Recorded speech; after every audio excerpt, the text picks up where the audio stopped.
আমাকে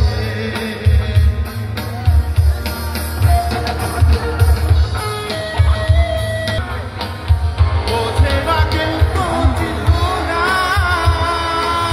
বোঝে না আমার কি ব্যথা চেনার মতো কেউ ছিল না এই আমাকে আসতে দেখো